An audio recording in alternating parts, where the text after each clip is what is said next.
여러분 안녕하세요. 조민진입니다. 기왕이면 예쁘게 말하는 법에 대한 영상입니다.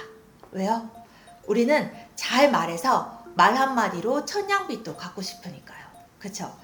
그야말로 말의 힘을 전략적으로 이용하는 방법 지금부터 정리해 보겠습니다. 기본적으로 세 가지 프레임을 기억하면 됩니다. 먼저 말의 모양을 부드럽게 만드는 겁니다. 여러분 웬만한 거는요. 명령형 대신에 청유형이나 의문형으로 바꾸는 겁니다. 요청이나 권유의 뉘앙스가 들어있는 경우라면 대부분 적용할 수 있습니다. 예를 들어 볼까요? 문 좀 닫아주세요 대신에 문 좀 닫아주실래요? 혹은 문 좀 닫아주실 수 있을까요? 라고 바꾸는 거죠.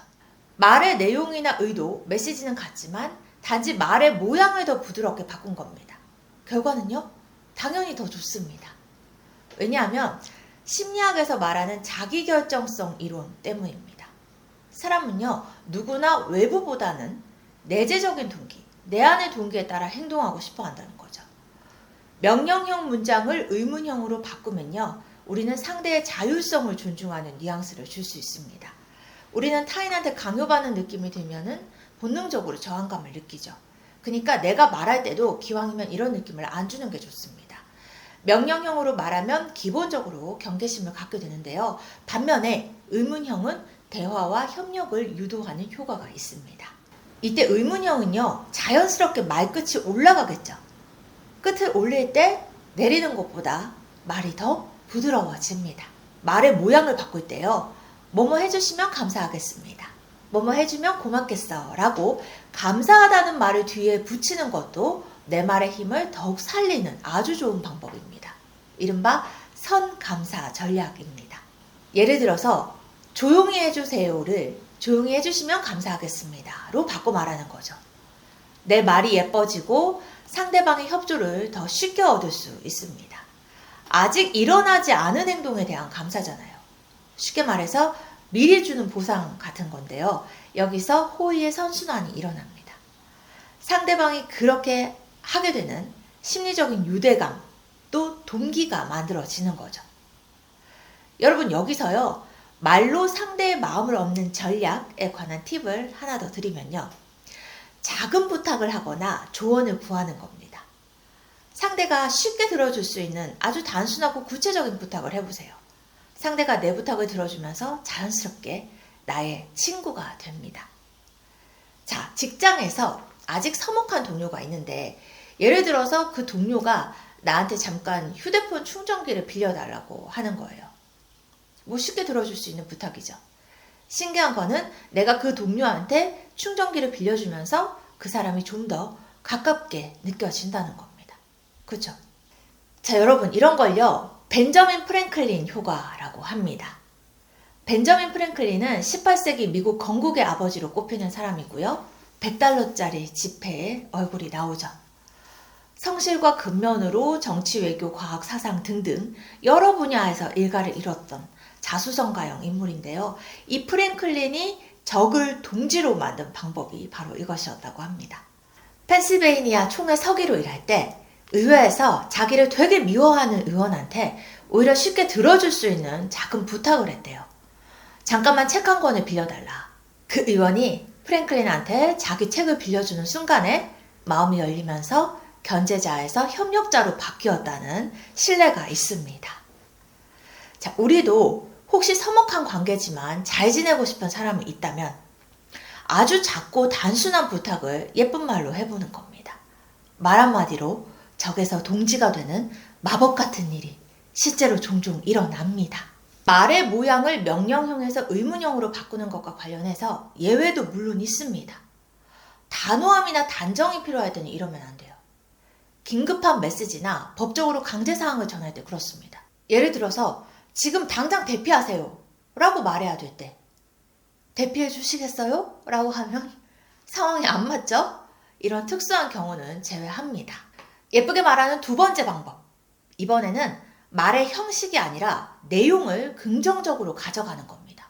뭐야, 너무 뻔한데? 라고 생각하실 수 있지만 여러분, 결코 뻔하지 않습니다. 왜냐하면 생각보다 이런 말 습관을 갖는 게 어렵거든요. 포인트는요, 비판을 제안으로 바꾸는 겁니다. 예를 들어 볼게요. 맨날 늦게 오거나 지각하는 사람한테 좀 늦지 마 라고 말하는 대신에 제 시간에 와주면 정말 기쁠 것 같아 라는 식으로 바꿔 말하는 거예요. 여러분도 아시겠지만 대부분의 경우에 비판은 상대를 바꾸지 못합니다.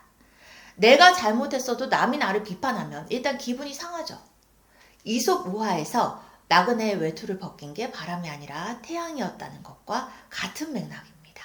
네가 시간 맞춰 와주면 내가 정말 좋을 것 같아 라고 말하는 거는요. 화자가 듣는 사람의 행동을 비판하는 것에서 자기 감정을 전달하는 걸로 초점을 바꾼 거죠. 메시지의 내용 자체가 긍정적으로 바뀌었습니다. 말이 예뻐지고 말의 힘도 좋아집니다.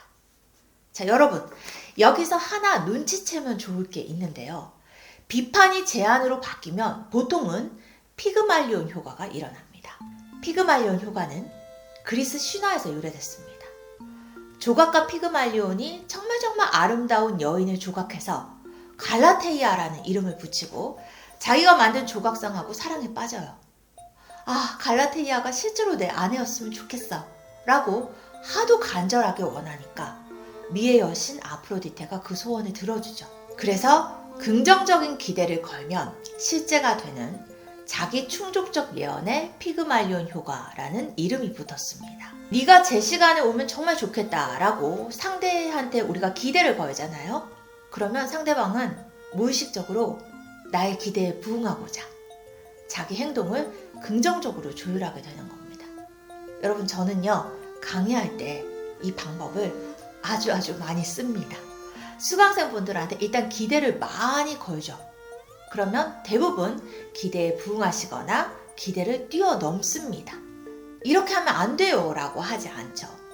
이것만 이렇게 수정하시면 진짜 좋아질 것 같습니다 라고 말씀드리죠. 비판하기보다는 제안 드리는 겁니다. 앞서 말씀드렸지만 이렇게 내용을 긍정적으로 가져가는 게 생각보다 어려운 이유는요. 비판을 제안으로 바꾸는 데는 기본적으로 노력이 들어가기 때문입니다. 비판만 하는 건 쉬워요. 대안까지 생각하고 제안하는 거는 관심과 사랑이 더 필요한 일이죠. 당연하게도 관심과 사랑이 반영된 말은 예쁠 수밖에 없고요. 말의 파워가 더 커집니다. 내 말의 의도가 훨씬 효율적으로 먹히는 거죠. 그럼 이제 마지막 해법입니다. 말의 관점을 나에게서 상대로 바꾸면요. 말이 되게 예뻐집니다.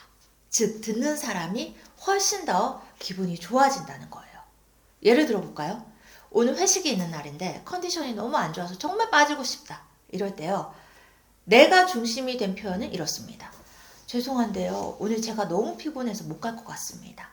근데 이렇게 말하면 상사나 동료들은 아마 다 속으로 이렇게 생각할 거예요.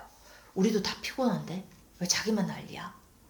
들으면서 기분이 별로입니다. 그런데요. 여러분 조금 바꿔서요. 상대를 위한 말을 해주는 겁니다. 제가 컨디션이 너무 안 좋아서요. 괜히 회식 가서 분위기 망칠까봐 염려돼가지고요. 오늘만 양해를 부탁드립니다. 이렇게 말하면 사실 안 가겠다는 나의 의도는 같지만 불참 이유가 상대방과 자리 전체에 대한 배려로 들리기 때문에 듣는 사람이 보다 기분 좋게 받아들일 수 있는 거죠. 예를 하나 더 들어볼까요? 직장 상사가 주문한 보고서 기한을 못 맞출 것 같아서 연장해달라고 요청해야 되는 상황이라고 해보죠. 자, 업무에서 마감 시간 엄수는 필수입니다, 여러분. 그런데 불가피한 경우라고 생각해봐요. 만약에 그냥 제가 다른 업무도 너무 많아서요. 아무래도 이건 마감을 맞추기가 어려울 것 같습니다. 이렇게 말하면 듣는 입장에서는 그냥 변명으로 들려요. 그런데 이 문장 중심에 상대를 두는 걸로 바꿔보는 거예요. 팀장님, 저한테 하루 정도만 더 여유를 주시면요. 훨씬 만족스러우실 겁니다. 이 말은 결과물의 질을 상대의 만족으로 연결한 거죠. 나의 변명이 아니라 상대를 위한 말이 됐습니다. 같은 말도 예쁘게 바꿔서 설득력을 높인 겁니다. 자, 여러분. 기왕이면 말할 때 상대를 주인공으로 만들어주면 좋습니다. 왜냐하면 사람은 본능적으로 자기가 주인공인 이야기에 귀를 기울이거든요. 나의 입장에서 말하면 그건 내 문제로만 들려요. 상대의 입장에서 말하면 우리 공통의 문제로 들립니다. 관점을 바꿔서 메시지의 소속감을 바꿀 줄 아는 기술이 있는 사람은요, 상대방의 협조를 쉽게 얻을 수 있습니다. 자, 이렇게 예쁜 말을 위한 3가지 방법.